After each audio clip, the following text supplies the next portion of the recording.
জন্মদিন হয়েছে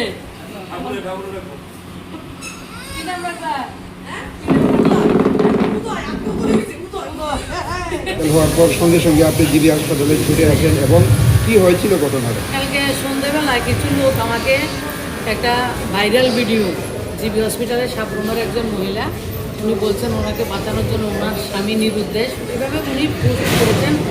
কোনো সহৃদয় ব্যক্তি ওনাকে এই পোস্ট করতে সহযোগিতা করেছেন।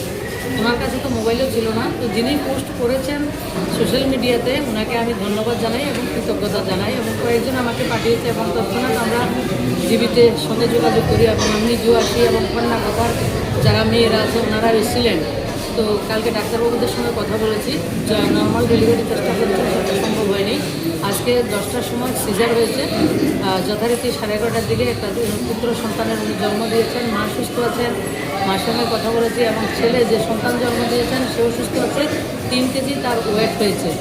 তো মা ছেলেকে শুভেচ্ছা, সবচেয়ে বেশি শুভেচ্ছা আমার এই আশার দিদিকে। আশার দিদি একটা মানে এক কাপড়ে এসে সাবরুম থেকে, সাবরুমের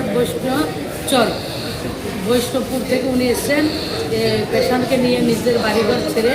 যে আশা যে নামটা, আশাই মানুষের আশাকে ধরে রাখে। উনি পরিবারের কেউ মহিলার সাথে নেই, কিন্তু আমার আশার বোন ওনার সাথে ছিলেন এবং এখনও রয়েছেন। এবং সবাইকে কন্যাকথা থেকে শুরু করে যারা এই হসপিটালে ডাক্তাররা সহযোগিতা করেছেন সবাইকে ধন্যবাদ।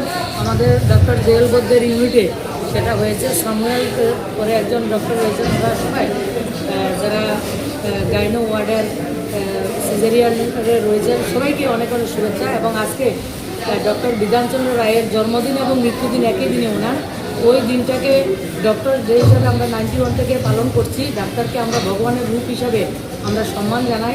এবং আমরা যখন সব কিছু শেষ হয়ে যায় ডক্টরের আশায় আমরা বসে থাকি, সেই ডক্টরস ডে আজকে, তাদেরকেও অনেক এই ডক্টরস ডে অনেক অনেক শুভেচ্ছা, অভিনন্দন এবং আমাদের সমাজের থেকে আপনাদেরকে কৃতজ্ঞতা।